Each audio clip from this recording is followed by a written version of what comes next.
गंगा जी के चरणों में सतकोटि प्रणाम। संत भगवंत हनुमंत लाल जी के चरणों में सतकोटि प्रणाम। समस्त संतों के चरणों में सतकोटि प्रणाम। जो धराधाम के देवता कहे जाते हैं ब्रह्म देवताओं के चरणों में सतकोटि प्रणाम।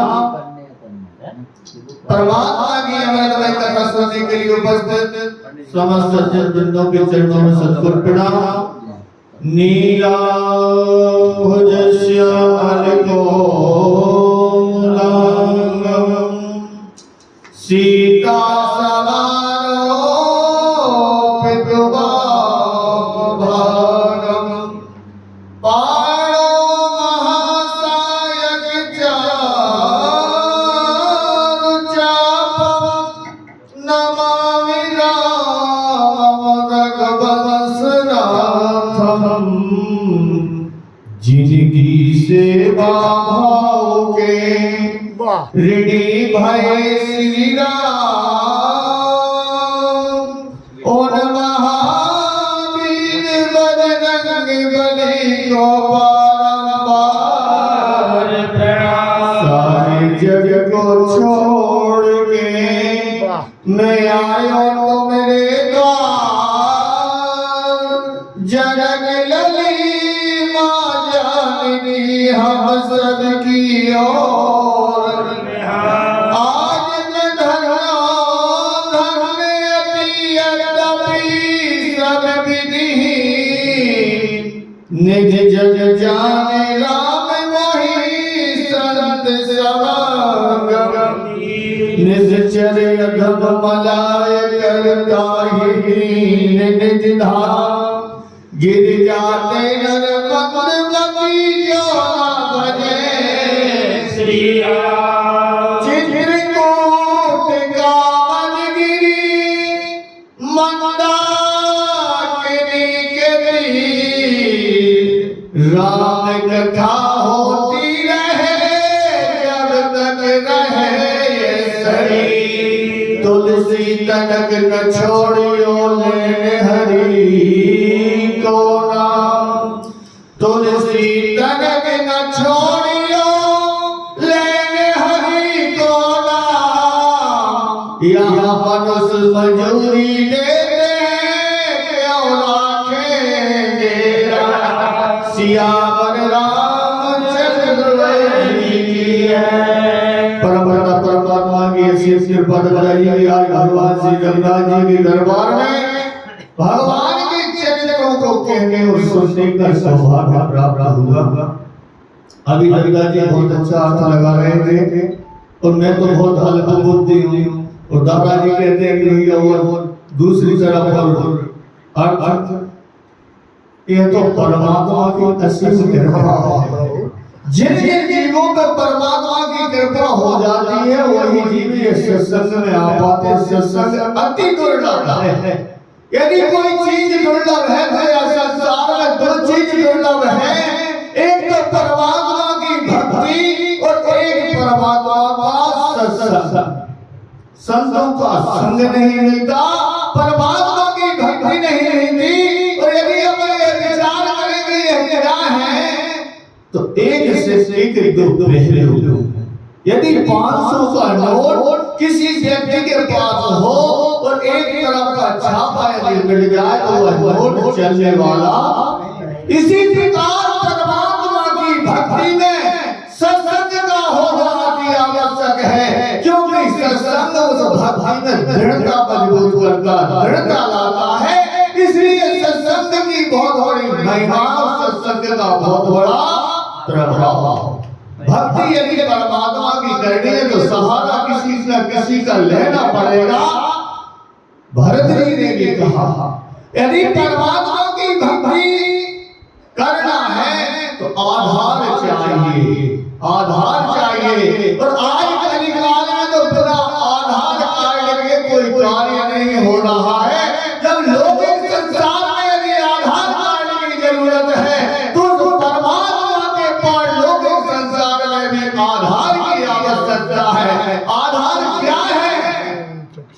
भरत जी ने कहा भैया मुझे आधार चाहिए, आधार दे दीजिए। क्या भरत जी का भगवान को लौटाना ही कार्य संपूर्ण नहीं। क्या हनुमान जी माता जानकी की खोज कर आए, पता लगाया है, क्या कार्य पूर्ण हो गया? नहीं। भगवान की इच्छा में अपनी इच्छा मिला दो, वही परमात्मा की भक्ति। भगवान के कार्य में अपना मन लगा दो, वही भगवान की सेवा। भरत जी ने कहा प्रभु मुझे आधार चाहिए, आप जो कुछ कह देंगे मैं वो करने के लिए तैयार। तो परमात्मा की भक्ति और परमात्मा का संतों का समागम महान पुरुषों ने भी कहा, रामायण जी ने भी कहा है कि सत्संगति और हरि कथा तुलसी दुर्लभ दो, शुद्ध दारा और लक्ष्मी का पापी के भी हो। यानी पैसा पापी के यहाँ भी हो सकता है, अच्छी सुंदर स्त्री पापी के यहाँ भी हो सकती है, सुंदर पुत्र गुणवान पुत्र पापी के भी यहाँ हो सकता है। उन्हें संसार में कोई चीज है तो हरि की कथा और भगवान की भक्ति, ये दो दुर्लभ है। और जो इस दुर्लभ वस्तु को इस कलिकाल में और पा रहा है तो ऐसा प्रतीत होता है कि खोवा की भी यदि जलेबी मावा की जलेबी बना दी जाए, अच्छी बन गई जैसी जलेबी होती है वैसी बना दो, परंतु सत्संग रूपी संतों के संग रूपी रस में यदि उस जलेबी को पावा ना जाए तो वह अधूरी है और उसको कोई भी स्वीकार नहीं कर सकता। इसी प्रकार यह परमात्मा रूपी ये संतों की वाणी है।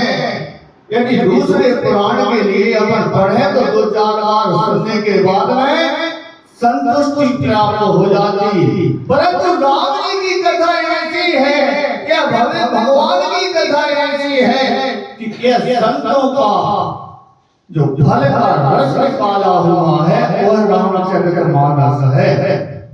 अब यहाँ भी दुर्गा जी आगे लगा रहे थे, मैं भी कथा की तरफ चलता हूँ। 3 चीजों को पार नहीं लगता। एक तो सिद्धि का, यदि कोई व्यक्ति जन्म चलने की सिद्धि प्राप्त कर ले या सीख जाए तो वह सोचता है कि मैं अग्नि में भी चल जाऊंगा, अग्नि से भी मैं जलूंगा और आकाश में मैं उड़ने वाला हूँ। इसी प्रकार सिद्धि यदि कोई काम की वस्तु नहीं है, परंतु सिद्धियों के पीछे लग कर के व्यक्ति सिद्धियां प्राप्त करता, एक हो जाए तो दूसरी की इच्छा हो जाती। इसी प्रकार होड़, यदि किसी की होड़ में लग जाए तो चाचा जी हमने यदि बड़ो ट्रैक्टर ले लो हमारे हिसाब से हमें ले लेने चाहिए कि नहीं है वो बड़ो ट्रैक्टर लाओ हम भी बड़ो ले हैं, तो नहीं, होड़ और सिद्धि भी खराब, क्योंकि सिद्धि से भी संतुष्टि नहीं होती और होड़ का भी कोई ठिकाना नहीं है। और एक बेशरम आई है कि बेशरम आई कोई पार नहीं। जब रावण ने सारे देवताओं के लिए हरा दिया तो एक बार यह स्वर्ग लोक में गया। जब स्वर्ग लोक में गया तो सब देवता गुफाओं और कंदरों में छुप गए और रावण ने देखा कोई नहीं लगा, निकल के आ रहा था, दोनों भुजाओं को खुजाते हुए आ रहा था। नारद जी रास्ता में मिल गए, भैया कहाँ गए थे और कहाँ जा रहे हो? महाराज तमन्ना लड़ने की थी, भुजाओं में बहुत खुजली है मगर लड़ने के लिए कोई नहीं लगा। यही तो तुमसे लड़ने वाले नहीं, तुम सुहेलदीप के लिए चले जाओ। जब सुहेलदीप में जाकर के पहुंचा, जाकर के दरवाजे पे कहा कि जो भी लड़ना चाहते वो जल्दी निकल आए, नहीं तो मैंने गंधर्वों की, नागों की, देवताओं की कन्याओं को सबको लेके लंका में चला गया। मैं सुहेलदीप की सारी बाधाओं को लेकर के लंका में चला जाऊंगा, इसलिए कोई युद्ध करना चाहता हो निकल के लगा। एक बूढ़ी माँ उसी दरवाजे में बैठी थी, उसकी सिर कप रहा था, उसने रावण का पैर पकड़ा और आकाश में उड़ गई। और जब आकाश में उड़ गई तो आकाश से जब छोड़ा तो सीधे जाकर रावण पातालपुरी में राजा बलि के यहाँ पर पहुंचा। जब चक्रवर्त के देख के राजा रावण उठे थे, किसी ने देखा नहीं, उठकर तुरंत ही डर जाते। अब लंका चल जाने थी, नहीं जाने, खुजली मिट नहीं रही थी, स्त्री बूढ़ी थी, उसने पकड़ के ले गई और जीत नहीं लड़ गई तो बात छोड़ो तो सब पाँव नहीं छूटा। अब तो चलो जाने थे, नहीं राजा वाली से कहा कि हम लड़ना चाहते हैं। राजा बलि ने मैं तो शिकार करने के लिए जा रहा हूँ, युद्ध की तैयारी पूरी है, कवच बंधन पहने हो, तुम तो अभी निर्वस्त्र भाई हो, तुम पहले कपड़ा पहन कर लड़ने के जब मुझसे लड़ना तो कहीं कपड़ा कि मेरे पिताजी बेरोजगार के नरकरी कपड़ा उनके लिए पहनो। राजा बलि के पिताजी के कपड़ा उठ नहीं रहे, पहले की तो बहुत मसली, अब चले जाने चाहिए कहीं, अब हार मान जाता नहीं।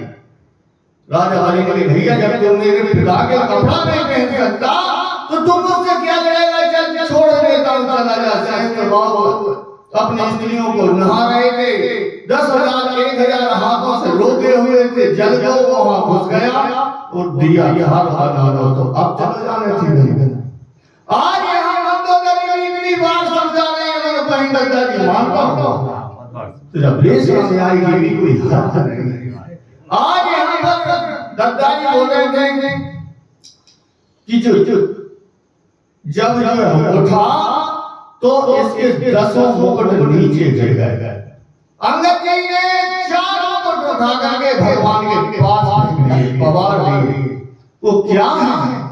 हर राजा के लिए परमात्मा 4 प्रकार की नीति देता है, साम दाम दंड और भेद।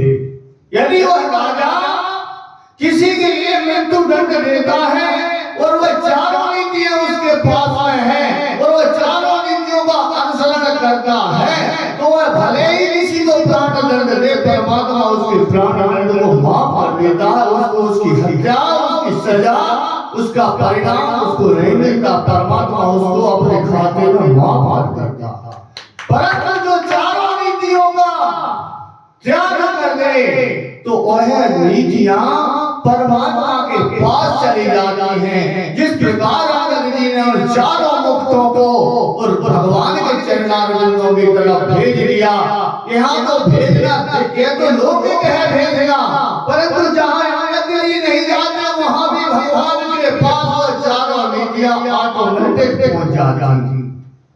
यदि कोई राजा और जिन जिन राजाओं ने गलती की है वही तो सजा है उस परमात्मा की, साम दाम दंड भेद 4 नीतियां तो उसके लिए जरूरी है।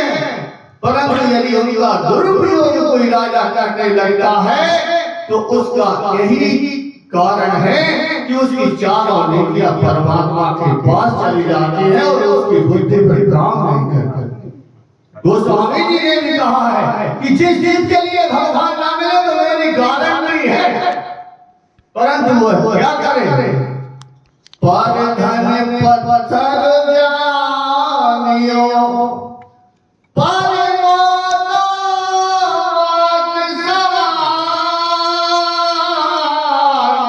और इतने में हरि नाम ले तो तुलसीदास जवान। या तो भैया मेरी बात झूठी हो जाएगी या तो मेरी बात को काट देना, जवान को काट देना। और यदि जो पत्थर के लिए पत्थर समझे ऊपर परिया के लिए मात समान समझे तो भगवान उसको एक दिन जरूर मिलकर रहेंगे। यह मेरी गारंटी। और दत्ता माया की तो बात ऐसी है कि एक संत के दोनों पति और पत्नी अनुयायी थे, संत की बातों पर मानने वाले थे, संतों के चरणों के धूलि को अपने सिर पर रखने वाले थे। परंतु काम दोनों लकड़ी जंगल से लाते थे, लकड़ी बेच करके अपना कार्य करते थे। भगवान भोलेनाथ जा रहे थे माता पार्वती के साथ। भगवान ने कहा, माता पार्वती ने कहा, भोलेनाथ इतना दक्षिण के लिए क्यों दे रहे हो, जो तो तुम्हारे सच्चे भक्त हैं। उन्होंने कहा कि मेरा जो सच्चा भक्त होता है वो मुझसे कामना नहीं करता, यदि ये चाहे तो मैं उनको सब कुछ दे सकता हूँ। तो माता पार्वती ने कही ऐसी बात तो तुम हमेशा कहते रहते हो, आज मेरे सामने दे दो। तो भगवान ने एक पोटली में मोहर भरी और उनके सामने डाल दिया। आगे पुरुष चल रहा था, पीछे स्त्री चल रही थी। जब पुरुष के सामने वह मोहर की पोटली दिखी, उसने गट्ठा नहीं उतारा, अपने पैर से थोड़ी रेता को हटाई और उसको पूरने लगा। तो उसने कुछ पीछे थी, तो उन्होंने कहा, स्त्री ने जवाब दिया। पहले पुरुष ने सोचा कि यदि मैं जाके नाम जाऊंगा, ऐसा ना हो कि मेरी स्त्री इससे लोभित हो जाए, प्रभावित हो जाए, उठा ले। तो वह पैर से रेता हटा करके उसको पूरने लगा। पीछे से स्त्री आई और उसने कहा, तुम क्या मूर्खों का काम कर रहे हो, इस मिट्टी को मिट्टी से क्यों पूर रहे हो? तो तब माता पार्वती ने कहा कि जो तुम्हारा सच्चा भक्त होता उसे संपत्ति से कुछ नहीं है, वो अपनी पसीने की कमाई का खाना चाहता है। वो जो पसीने की कमाई को खाता है वही तो परमात्मा को प्राप्त कर सकता है। यही विधि वेद, यही वध वेद, सुहट सब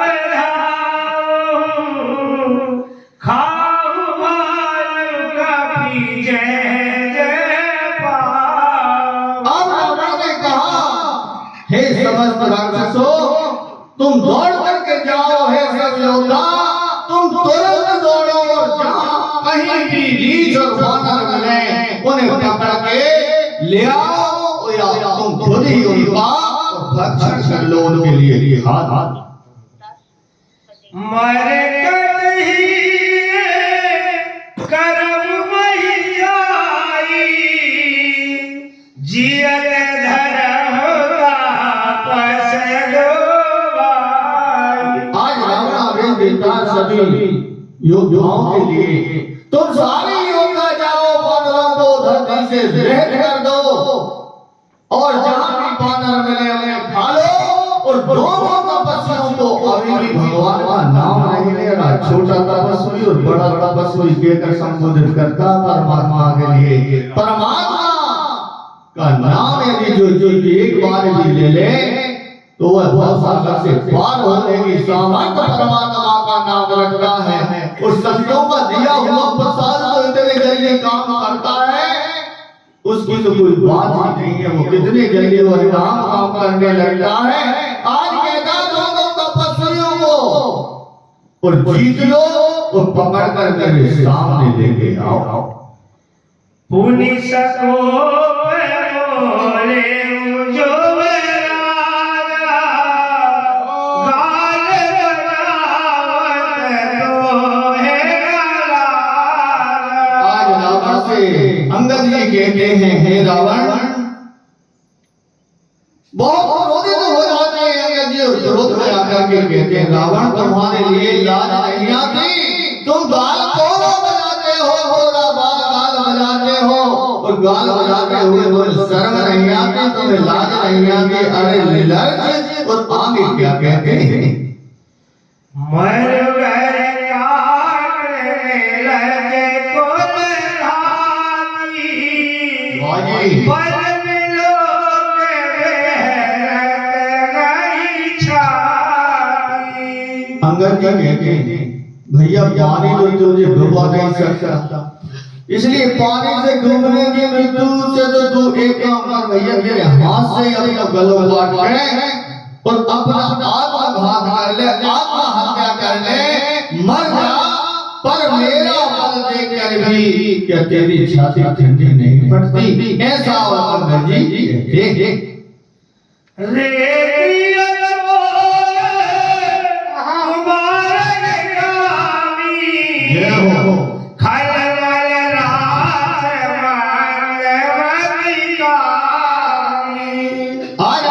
कहते हैं, अरे परिस्थितियों का गमन करने वाले, परिस्थितियों को चुराने वाले, अरे कुमार पर चलने वाले, अधम नीच राक्षस, अरे दुष्ट, हे पाप की राशि, हे मद बुद्धि और कामी, आगे गोस्वामी जी और लिखते हैं सन्नपात जल पसी दोरवारा भय सिकाल वस खल मनुजारा। सन्नपात तीन ही भाइयों से जो प्रीति करने लगता है उसे सन्नपात हो जाता। काम क्रोध मद लोभ सब नाथ नरक के फन। और काम और क्रोध और लोभ का पेट और बाल के तीन ही प्रकार की बीमारी है। यदि नाड़ियों से कोई जानकार होता है जो वेद होते हैं वो तीनों नाड़ियों को देख करके बता देते हैं कि इनका कब बढ़ गया है कि बाल बढ़ गया है कि पित्त बढ़ गया है। तो पित्त और कब और बाल इसको बढ़ जाते हैं उसका डॉक्टर इलाज वेद इलाज कर देते हैं, सदगुरु इलाज कर देते हैं। मतलब ये कह रहे हैं कि यदि तीन प्रीति करे जो तीनों भाई तो उपजय सन्नपात दुखदाई। तो यहाँ गोस्वामी तुलसीदास जी कहते हैं कि अंगद जी जान रहे हैं, अंगद जी कह रहे हैं कि भैया तू एक चीज से बीमार नहीं है, तेरे पास तो तीन ही प्रकार के रोग हैं।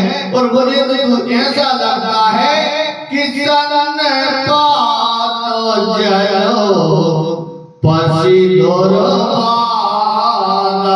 सन्नपात में क्या दो वचन लग रहा है? यदि कोई सन्नपात हो जाए तो किस प्रकार की बात बोले कि समझ में नहीं आती, अब उसके लिए पागल घोषित कर देते हैं। इसी प्रकार आज अंगद जी भी रावण के लिए पागल की तरह घोषित कर देते हैं कि तो सन्नपात में क्या बोल रहा है, क्या बोल रहा है, तो समझ में नहीं आ रहा है। दोस्त तू अब मुझे ऐसा प्रतीत होता है कि भाई काल बसो खल मनुजारा। अब मुझे ऐसा लगता है कि तू काल के बस में हो गया। या फल पावहि गोरे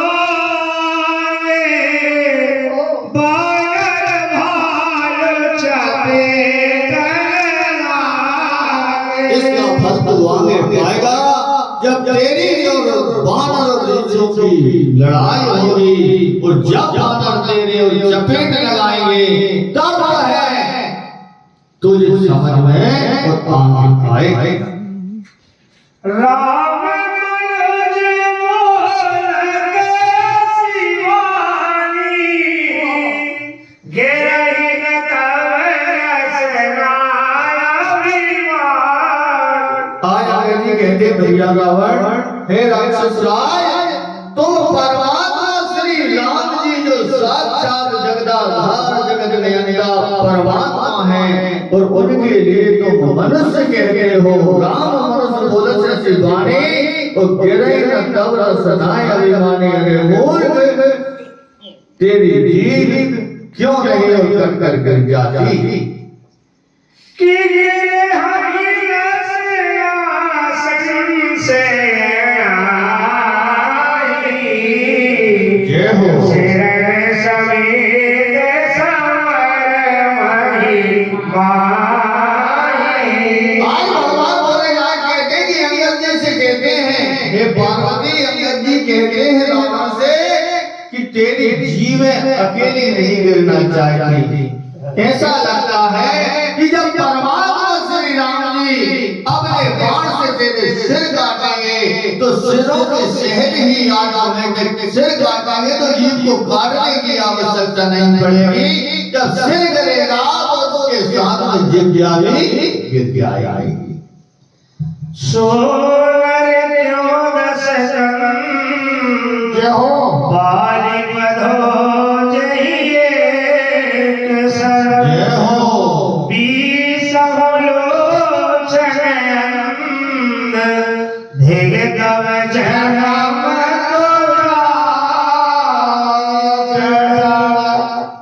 आज जड़ कह रहे हैं अंगद जी, आज राक्षस राज रावण से जड़ कह रहे हैं। हे जड़, अरे अभी तक हमने दो आंखों के अंधे सुने थे, दो लोचनों के अंधे सुने थे,